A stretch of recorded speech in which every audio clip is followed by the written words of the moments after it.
Muito bom, gente. Hoje nós estamos fazendo aí mais um teste pela internet. Quem está no Facebook consegue nos assistir. E é literalmente um teste. Está tendo uma adequação ainda para essa metodologia.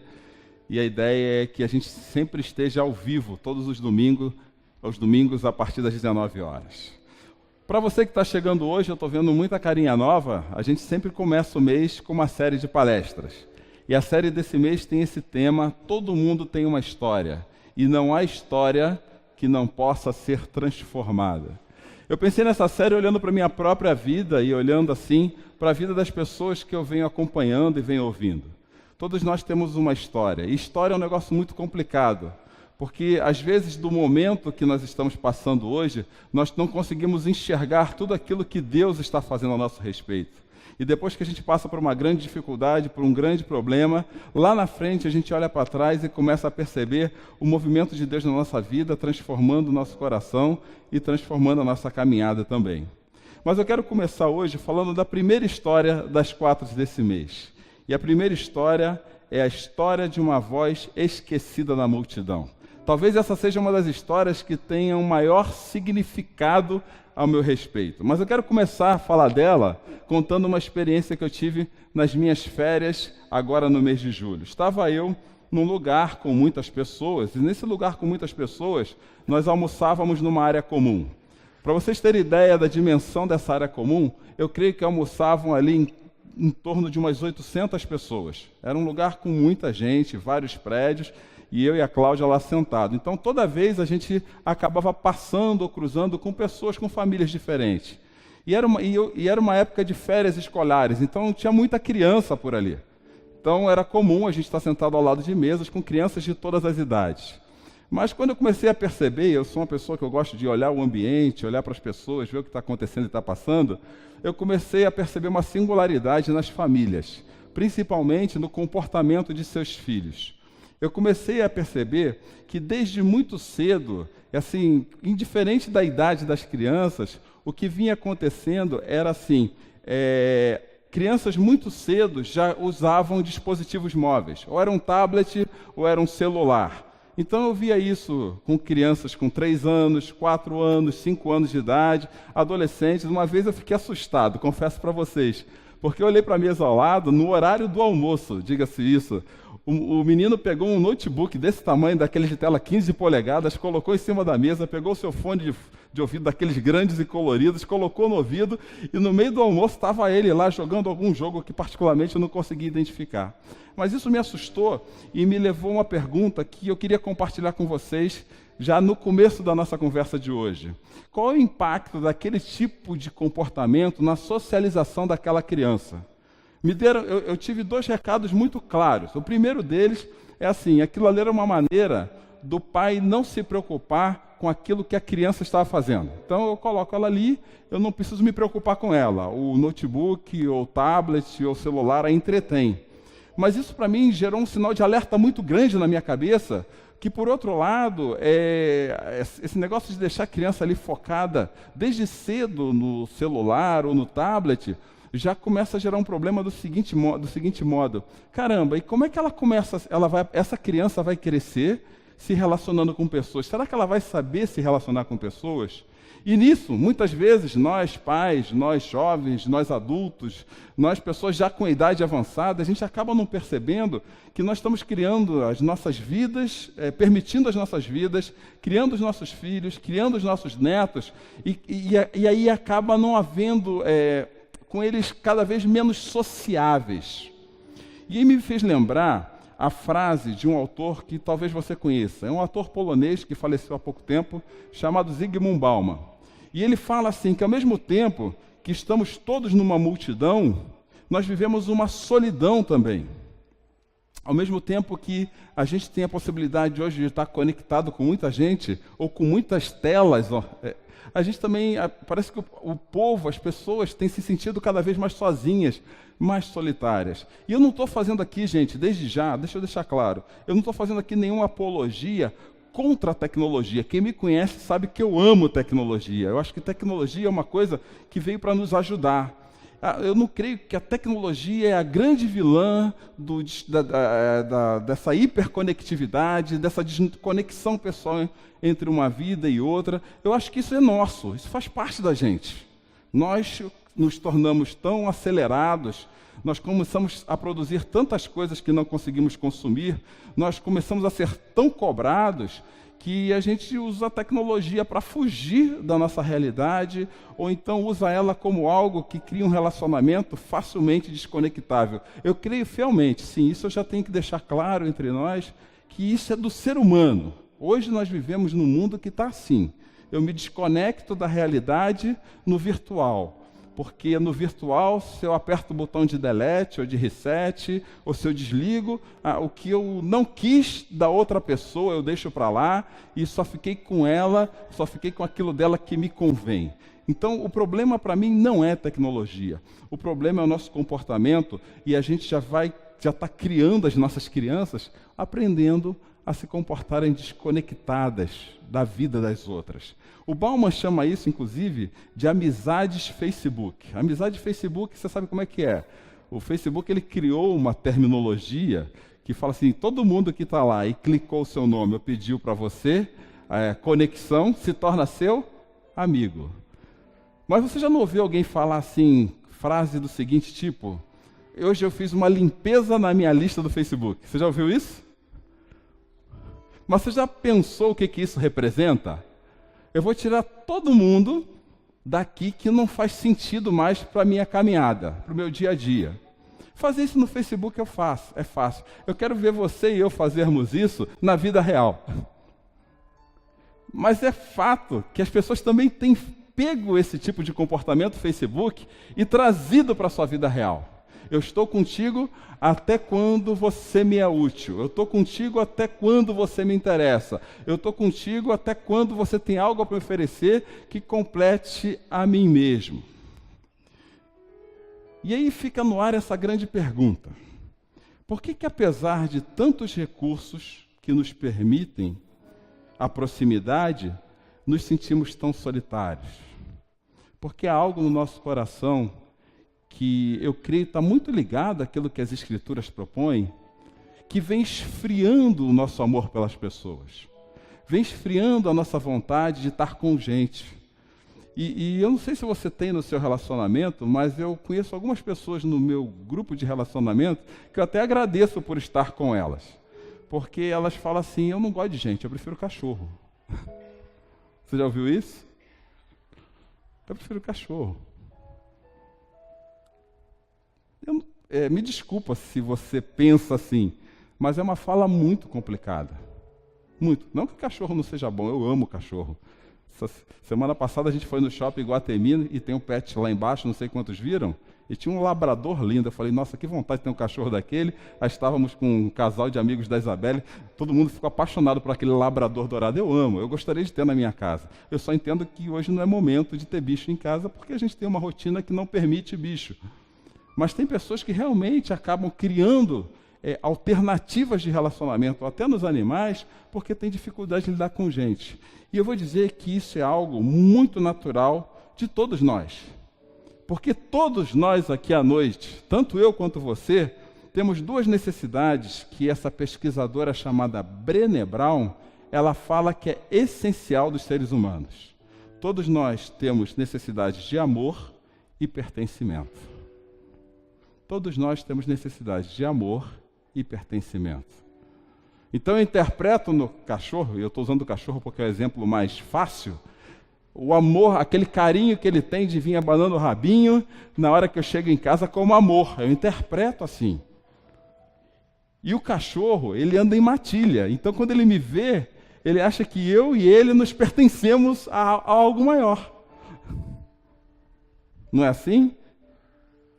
Porque todos nós acabamos achando paliativos de pertencimento, porque nós não conseguimos lidar com pessoas, estamos tendo cada vez mais dificuldade de lidar com pessoas, e achamos que esses paliativos nos trazem um senso maior de fazer parte de algo maior. Gente, eu tenho vivido algumas experiências na vida, como ser humano e também como conselheiro de muitas pessoas, Um sentimento de que as pessoas acham que se ajustar a algo é pertencer a algo. Deixa eu dar um exemplo para vocês. Há poucos dias eu conversava com uma pessoa de um casal e essa pessoa falava da dificuldade que ela tinha do seu cônjuge entender quem ela é. Aí eu comecei a conversar, falei assim, mas explica para mim como é que é essa história de vocês dois. E ela começou a explicar. Ah, mas ele me cobra isso, mas ele diz que isso, se não for do jeito que ele pensa, é assim, e assim eu vejo também do outro lado, mas ela fala que se não for desse jeito não me aceita. E aí eu vejo uma parte totalmente oprimida pela outra, porque você tem que viver, esse lado aqui tem que viver numa forma ou num formato que só aquele formato é tolerável pela outra. Eu falo, gente, isso não é pertencer a uma família, é se ajustar à vontade do outro. Vocês já não viram isso? Ajustamento não é pertencimento. Aí, conversando isso um pouco com a minha filha hoje, ela falou, não, isso é legal até quando os dois, de uma forma mútua, fazem a mesma coisa. Eu faço por você, você faz por mim, e é um acordo entre nós de nós nos pertencermos. Mas se só um fica fazendo e o outro fica exigindo, isso não é pertencer a uma família, não é pertencer a um relacionamento. Isso é um ajuste. E ajustes costumam ser muito cruéis, porque exigem da gente algo que nós não somos. E nisso eu já vi muita gente aí sofrendo, porque eu tenho feito o possível para agradar ele, eu tenho feito o possível para agradar ela. Presta atenção um pouco nisso. Um outro exemplo disso, às vezes eu vejo instituições religiosas. Eu conversava também essa semana com o pessoal e falava, às vezes as pessoas, foi ontem essa conversa, às vezes as pessoas ficam exigindo tanto das nossas mudanças de costumes, mas não se preocupam que o nosso coração seja trabalhado por princípios que realmente fazem sentido. Até eu falo que ajustar-se diz respeito à convergência da forma sem a convergência dos valores e das crenças. Faz muito sentido para mim você mudar seu comportamento porque alguma coisa te ajudou a entender os valores da sua vida. Isso faz muito sentido para mim. Poxa, agora os valores mudaram. Alguma coisa te ajudou a entender novas crenças que te ajudam a seguir em frente. Mas o que não faz sentido para mim é alguém falar assim, você precisa mudar. Aí eu paro para perguntar, mas por que você está me dizendo isso? Não, porque eu acho que você precisa mudar. Tá, mas me ajuda a entender essa mudança. Não tem que entender, você precisa mudar. Você quer entrar nesse grupo, você precisa mudar. Você quer entrar naquela tribo, você precisa mudar. Você quer entrar nessa família, você precisa mudar.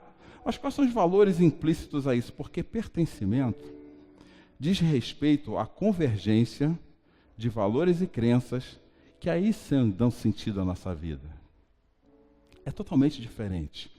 E quando não há pertencimento, nós acabamos perdendo os pontos de contato com as pessoas. E o resultado disso é nos sentirmos solitários. Quando eu deixo de pertencer, eu me sinto solitário. E eu tenho visto muita gente solitária dentro de casa, porque os valores não são o mesmo entre o casal. Eu tenho visto muitas pessoas solitárias na igreja, porque os valores já não andam mais em convergência com o Evangelho do Senhor Jesus Cristo, que é o que transforma a vida. Eu tenho visto gente solitária em lugares dos mais esquisitos.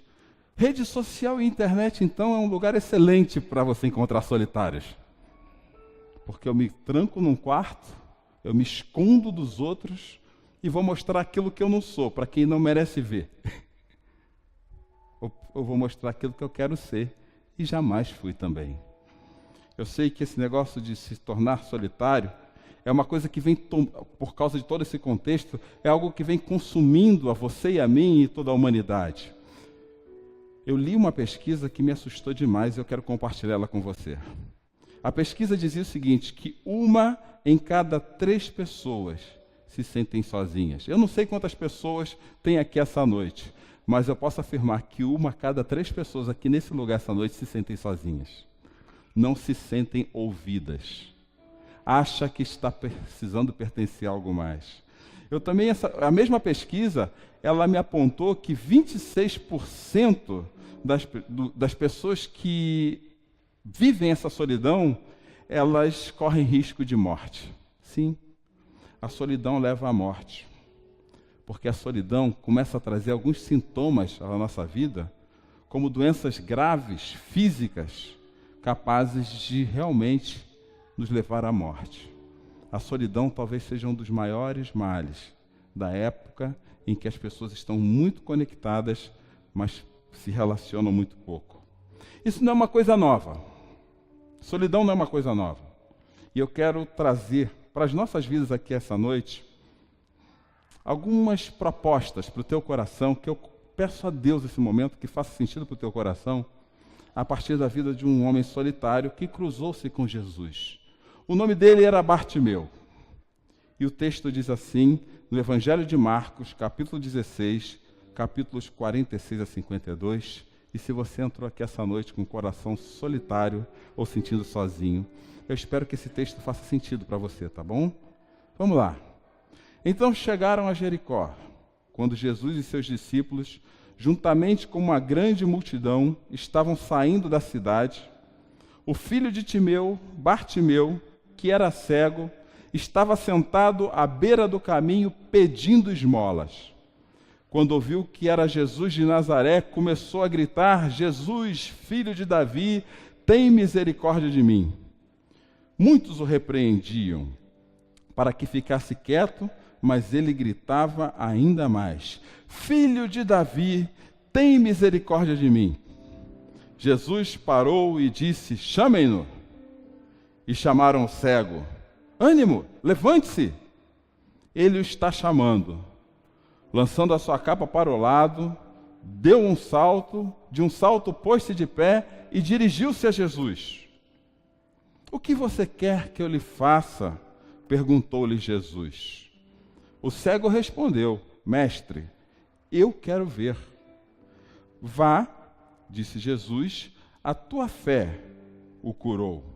Imediatamente ele recuperou a visão e em seguida seguia Jesus pelo caminho. Antes de eu falar do que estava acontecendo na vida de Bartimeu, deixa eu apresentar nesse texto quem era Bartimeu, porque o texto tem umas características que só vão se tornar evidentes se eu falar delas para você, tá bom? Jesus, então, chegava a Jericó. Jesus, toda vez que um autor bíblico vai mostrar algum evento sobre Jesus, ele muda Jesus de lugar, principalmente Marcos e Mateus. Então, Jesus chegava a Jericó, e quando Jesus chegava a Jericó, chegava com ele uma grande multidão. Você já pensou em multidão? Me ajuda agora. Pensa aí consigo o que é uma multidão. É fácil encontrar pessoas na multidão? Uma vez eu estava no shopping center, eu e minha família, minha esposa e os sobrinhos que muitos aqui conhecem, os gêmeos. E o shopping lotado, acho que era dia de uma época festiva, tipo Natal, Ano Novo, Dia dos Pais, e o shopping lotado. E aí aquele monte de gente cuidando de três, que corre para lá, corre para cá, corre para lá, corre para cá, corre para lá, corre para cá, e naquela correria, daqui a pouco, perde um moleque daquele no meio do shopping. Aí você imagina o que aconteceu, né? Começou aquela correria. Cadê o fulano? Cadê o fulano? Cadê o fulano? Cadê o fulano? Cadê o fulano? E ele se perdeu no meio da multidão, e cadê ele? Cadê ele? Cadê ele? Até que a gente ouviu um choro lá no meio do shopping, e aí a minha esposa, com os ouvidos assim do Thundercat, ela foi lá e ouviu aquele grito, eu falei, tá lá ele, e foi todo mundo atrás dele. Porque a multidão, ela tem essa característica. Ela consome a nossa identidade. No meio da multidão você não tem nome. No meio da multidão ninguém sabe quem você é. E nessa vida corrida, de muita gente que passamos por elas e muita gente que passa pela gente, nós estamos sempre no meio da multidão e a maior parte das pessoas não sabe quem você é. Bartimeu era um homem com um problema muito sério no meio da multidão. Não havia identidade para Bartimeu. Uma outra característica de Bartimeu que a gente precisa entender antes de eu te explicar esse texto. Bartimeu, na verdade, não é o nome daquele homem. Bartimeu é a repetição da frase anterior, filho de Timeu. Em aramaico, filho se chama Bar. Então, de alguma forma, Marcos tenta nos explicar que aquele homem se chamava filho de Timeu. E isso, para a gente agora, tem que começar a fazer sentido, porque Timeu era um nome aramaico. Era um nome hebraico, perdão. E no nome Timeu, quando eu vejo alguém com um nome aramaico no texto bíblico, eu preciso entender algumas coisas Primeiro, ele desde muito pequeno, ele é criado na cultura dos judeus. Então Bartimeu devia ser um homem criado na cultura dos judeus. Criado na cultura dos judeus, ou na cultura judaica, Bartimeu certamente esperava a vinda de um Messias. Porque havia uma grande expectativa na época de Jesus que fosse surgir um homem da parte de Deus que trouxesse salvação a todo Israel. Que viesse surgir um homem que guerreasse a favor deles. Que fosse surgir alguém vindo da parte de Deus que se tornaria rei, que se tornaria sacerdote e que se tornaria profeta de Deus no meio daquele povo. Então, eu creio que Marcos, ele cita 2 vezes o nome do filho de Timeu para nos dizer assim essa noite: olha, esse homem sabia o que ele estava esperando. Esse homem sabia a respeito da sua história. Esse homem sabia a respeito da sua cultura. Só que esse homem tinha um detalhe: ele era cego. Hoje, a cegueira, ela tem opções. É fácil de lidar. Não digo que é fácil para a pessoa, mas tem muito mais opções do que na época de Jesus. E na época de Jesus ainda havia uma crença muito complicada. Você sabe qual é? Todo mundo que tivesse algum problema de saúde, cegueira, era aleijado, manco, coxo, ou o que fosse, todo mundo era tido como um pecador. Esse cara fez alguma coisa para Deus não gostar dele, por isso ele é cego. Esse cara fez alguma coisa para Deus não amá-lo, é cego. Esse cara tem uma grande dívida com Deus, por isso que Deus o deixou cego. E a hora que Marcos cita que Bartimeu, esse homem que esperava o Messias, era um homem cego, ele estava dizendo, esse homem era excluído. Um homem na multidão, um homem que tinha uma grande esperança, mas um homem excluído. Um homem que não se sentia mais pertencente a tudo aquilo que estava à volta dele. Um homem parecido com você ou comigo, que por causa das grandes lutas, problemas e dificuldades que estão te distanciando, está aí jogado na multidão, no meio da multidão. O texto diz que Bartimeu estava à beira do caminho fazendo o quê? Pedindo esmolas. São poucos dentre nós aqui essa noite que percebem as pessoas à beira do caminho. São poucos. Eu conheço algumas pessoas aqui dentro que percebem quem está à beira do caminho. Mas deixa eu te perguntar uma coisa para você entender o que eu estou falando.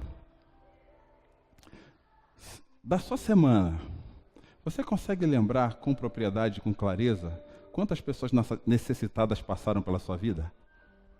Você consegue trazer isso à sua mente hoje? Quantos precisaram pedir ajuda e talvez você não tenha podido ajudar? Você consegue? A gente não consegue. Nós estamos tão tomados por essa cultura da multidão, de não pertencer a nada, de evitar pessoas, de conexões assim virtuais, que nós paramos de olhar as pessoas nos olhos, mas não porque eu tenho algo para dizer para elas, mas porque eu quero perceber o que elas têm para dizer para mim. Nós paramos de sentar à mesa e usar uma frasinha clássica que não é clichê não, tá, gente? Fala que eu te escuto. Eu quero te escutar. Eu estava em pé nesse mesmo dia no shopping e eu conversava com uma amiga, eu e a Cláudia, e a gente conversava justamente sobre falar. O tema era esse, falar com as pessoas, tá bom? Aí numa hora veio um insight, aquelas coisas que aparecem da cabeça do Cláudio que a gente não sabe de onde vem. Eu falei para essa pessoa assim, vamos chamar de Delta. Viu? Você sabe qual é a melhor parte de falar com as pessoas? Você sabe? Qual que é a melhor parte de falar com as pessoas? Talvez algum dentre nós aqui ache que a melhor parte de falar para as pessoas é colocar para fora tudo aquilo que está engasgado. Você já não ouviu alguém falar assim, pronto, falei. Coloquei para fora. Agora eu estou leve porque eu falei tudo o que tinha que dizer. Você já não ouviu isso? Eu não consigo ficar com esse negócio engasgado na minha garganta. Porque muitos de nós acham que a melhor parte de conversar com as pessoas é falar tudo o que acha.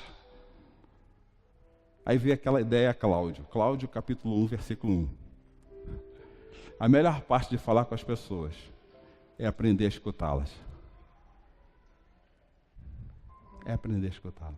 Não é só ouvir e escutá-las. E qual foi a última vez que você sentou para ouvir e escutar alguém que está sentado à beira do caminho quando ele passa por você na sua vida? Ou você está tão preocupado em colocar para fora aquilo que te incomoda que você não escuta mais as pessoas? Quantos Bartimeus passam pela sua vida? Ou será que você se sente um Bartimeu? Eu estou com um grande problema e ninguém olha para mim. Eu quero dar 4 dicas para a gente caminhar aqui para o nosso final. Se você se sente um Bartimeu, a primeira dica que eu tenho para te dar essa noite: não há voz na multidão que passe despercebida por Jesus. Bartimeu gritava no meio da multidão: Jesus, filho de Davi, tem misericórdia de mim. O pessoal empurrava Bartimeu para lá: sai daí, cara, que você é um cara excluído, que ninguém quer te ouvir, que ninguém quer saber de você, que você não pertence a gente. E Bartimeu, diz o texto, gritava mais alto: Jesus, filho de Davi, tem misericórdia de mim. Então a primeira coisa que eu quero te dizer essa noite: se você se sente uma voz clamando sozinha na multidão e ninguém te olha, não há voz na multidão que passe despercebida por Jesus, nem a sua. Jesus está te ouvindo. Eu acredito que Jesus está te ouvindo. Tanto isso é verdade,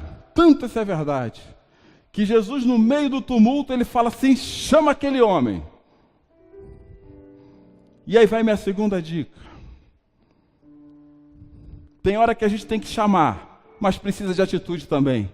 Os discípulos chegaram junto de Bartimeu e foram lá buscar. Bartimeu, vem que Jesus está te chamando. E olha o que o texto diz: lançando a sua capa para o lado, de um salto, pôs-se de pé e se dirigiu na direção de Jesus. E aí eu preciso puxar nossa orelha, tá? Eu preciso realmente puxar nossa orelha. A gente fica muito tempo falando Jesus, Jesus, Jesus, Jesus, Jesus, Jesus, tem misericórdia de mim, mas não toma uma atitude sequer na direção de Jesus. O que o texto diz é: chama Jesus, ele está te ouvindo, mas se mexe, sai daí, vai na direção dele. Esse negócio assim, lançar a capa fora é: sai da zona de conforto, meu amigo. Vamos se mexer, vamos mudar a perspectiva da sua vida. Para de problematizar a situação e foca os seus olhos naquele que está ali para resolver a situação, porque ele está te ouvindo. Se volta para ele. Uma vez eu conversava com outra pessoa e eu falei: e aí, como é que está? Ela me contava um problema. Passava 2 meses, 3 meses, e aí, como é que está? Ela me contava o mesmo problema. Passou 6 meses, eu perguntei a mesma coisa, e como é que está? Contava o mesmo problema. 1 ano depois, se eu perguntasse para ela a mesma coisa, ela me contava o meu problema. Mas quando ela contou a 3ª vez, a minha vontade era fazer o quê? Ok, você já me contou o problema, mas o que você está fazendo para mudar esse negócio? O que você está fazendo? Muda o foco, meu amigo. Hoje eu conversava também na mesa de casa, tem gente que só olha a vida pela perspectiva do problema. Ela vai contar uma história, conta um problema junto, já viu isso? Você conhece a solução. Não há voz que passe despercebida na multidão, nem a sua, nem a minha. Então pede e muda. Vai na direção. E aí nos leva à 3ª característica desse texto. Precisamos ter clareza naquilo que pedimos a Jesus. Jesus chega para Bartimeu e fala assim: o que você quer que eu lhe faça? Bartimeu respondeu de primeira, bate pronto: mestre, eu quero ver. O que está me incomodando é a cegueira. O que está me fazendo sentir excluído é a cegueira. O que está me tirando de cena e me colocando à beira do caminho é a cegueira. Mestre, eu quero ver. E aí eu te pergunto também essa noite: você sabe exatamente o que pedir a Jesus? Tem hora que eu ouço problemas de pessoas, e existe um grande mal na nossa vida que a gente chama de terceirizar. Sabe o que é terceirizar? Eu pergunto assim às vezes para a pessoa: ok, diante disso, o que você vai fazer para resolver? Não, mas se fulano fizer, eu faço. Eu não estou perguntando o que fulano vai fazer, o que você vai fazer. A vida é tua, meu amigo. Assume a bronca. Ah, mas eu não faço porque lá na Ásia, os ventos que passam e movem as borboletas azuis que transitam pelos pampas. A pessoa me conta uma história triste de 40 minutos, mas ela não diz, não, eu quero isso. Eu preciso que Deus resolva isso. Quando Jesus olha para Bartimeu e pergunta, o que você quer? Eu quero ver. O que você quer? Eu preciso que a minha vida seja resolvida nessa causa. Eu preciso que meu coração seja resolvido nesse problema. Eu preciso que meu relacionamento seja resolvido aqui.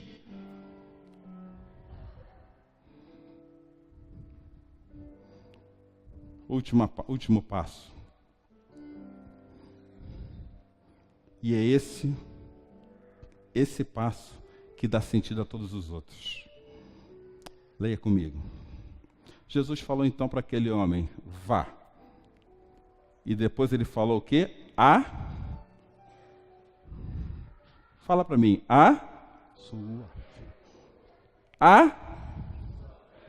O que curou aquele homem? Então a fé cura? Não, Jesus cura. Fé não cura ninguém. Fé não é produção própria. Você não produz fé. Você produz pensamento positivo, motivação, o que quiser. Fé você não produz. Eu não produzo fé. Aí você fala, Cláudio, você está louco? Está chamando Jesus de burro? Não estou falando isso. Eu estou falando que fé não cura ninguém. Mas o Deus da fé cura qualquer negócio. E o nome dele é Jesus. Por isso que Bartimeu esperava o Messias. Porque ele sabia que Jesus... A pegadinha do texto é Jesus é o Messias e Ele é quem cura. É Ele que transforma, é Ele que te tira da beira do caminho e te dá significado à vida de novo. É Jesus, como diz Paulo em Romanos capítulo 12. O autor de Hebreus em Hebreus capítulo 12. Ele é o autor e o consumador da fé. A fé começa nele, termina nele, passa através dele, de mais ninguém. Quando eu gastei uma energia para explicar para vocês que Bartimeu era hebreu e já sabia a quem esperar, é para chegar nesse momento.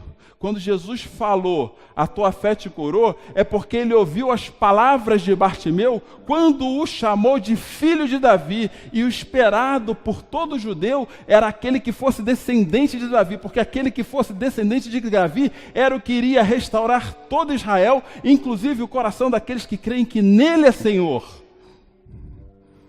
A tua fé te curou, porque você sabe quem é Jesus. É porque você sabe quem eu sou. É que você sabe o meu poder sobre a sua vida de Jesus. É porque você sabe que Jesus é o Deus encarnado na história, que morreu pelos teus pecados, pela tua desconexão natural por Deus, mas não ficou preso na cruz, ressuscitou ao terceiro dia e hoje está sentado à direita de Deus, perguntando para você essa noite, o que você quer de mim? O que você quer de mim? Eu acredito que o mesmo Deus que passava pela multidão na época de Bartimeu e percebeu a voz de Bartimeu perdido na multidão, é o mesmo Deus que está passando aqui nesse lugar essa noite e perguntando para você, o que você quer de mim? Porque não há voz no meio da multidão que Deus não ouça, meus amigos. Não tem. E Ele tem poder para fazer isso. Por isso eu te convido a baixar a tua cabeça nesse instante, junto com a minha.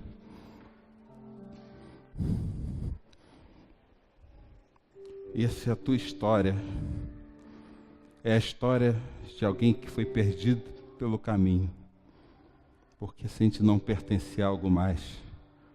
Deus aqui nesse lugar essa noite está te dizendo que você pertence ao amor dele. E ele te ama. Ele te ama. Mas você precisa se render a esse amor. E falar para Jesus Cristo, aqui nesse lugar hoje. Eu sei quem tu és. Tu és o Deus que encarnou-se na história.